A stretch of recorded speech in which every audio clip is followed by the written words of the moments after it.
Mesdames et messieurs les membres du conseil d'administration, hier, vous avez décidé de m'accorder votre confiance en me nommant dirigeant de cette entreprise. Aujourd'hui, c'est en dirigeant que je m'adresse à vous, au nom de tous les employés, de tous les échelons et de tous les services de cette organisation. Nous obtenons depuis 10 ans de solides résultats financiers grâce à une croissance constante de nos performances et je suis convaincu que pour conserver ces performances au cours de la prochaine décennie, il va nous falloir préserver la volonté de nos salariés à se surpasser. Nous avons fait nos preuves dans tous les domaines, que ce soit commercial, marketing, nos produits sont à la pointe de la technologie, nous entretenons de solides relations de confiance avec nos partenaires bancaires et je suis persuadé que notre défi pour les prochaines années est de positionner la satisfaction de nos salariés comme l'un des axes majeurs de notre stratégie. Les performances économiques de cette entreprise ont montré que les talents humains qui sont mis à notre disposition sont réels.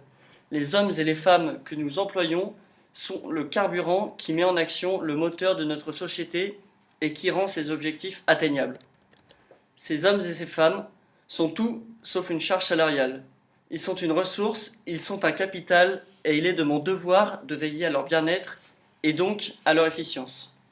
Cependant, ces mots ne voudront absolument rien dire demain, quand tous nos employés seront cloués dans leur lit, souffrant du trouble le plus commun et le plus menaçant dans le monde du travail, le TMS.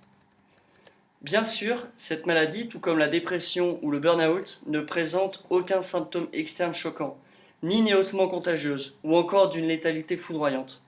Pourtant, pour un employé amené à pratiquer des gestes répétitifs et contraignants durant toute sa journée de travail, le TMS se contracte en un clin d'œil et peut le conduire, dans le meilleur des cas, à devoir renoncer à tout effort physique, même dans sa vie de tous les jours.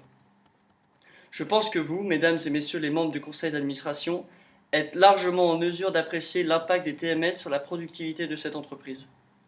Toutefois, je ne m'adresse pas à vous les mains vides, car le pire n'est jamais sûr et je vous apporte une solution facilement déployable, rapidement opérationnelle et garante d'une productivité pérenne et croissante pour l'entreprise.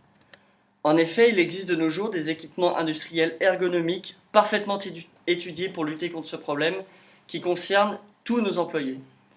Bien sûr, cette solution a un coût. Bien sûr, elle signifie d'investissement et elle implique une enveloppe budgétaire dédiée.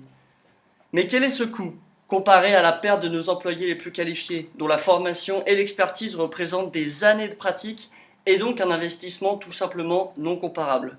Quel est ce coût face au mécontentement conjugué de toute notre masse salariale qui déciderait d'entraver le fonctionnement de l'entreprise comme seule défense face à la véritable souffrance qu'elle subit?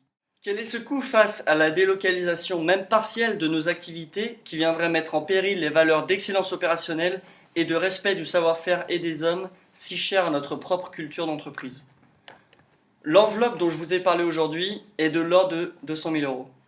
Certes, elle représente une somme, mais face aux 27 millions d'euros de chiffre d'affaires réalisé cette année, l'effort budgétaire est dérisoire. Dérisoire et très rapidement amortissable, compte tenu du gain de productivité offert à l'entreprise. D'autant que cela ne représenterait un déraillement de notre chaîne de production d'une durée inférieure à une demi-journée.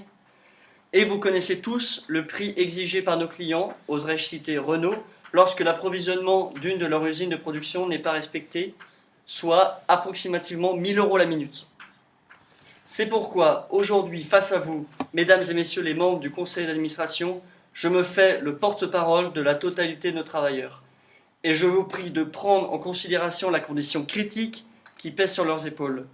Car vous avez aujourd'hui l'opportunité d'apporter une solution radicale et d'éradiquer ce problème pour le plus grand bien de ces hommes et de ces femmes, ainsi que pour celui de cette entreprise.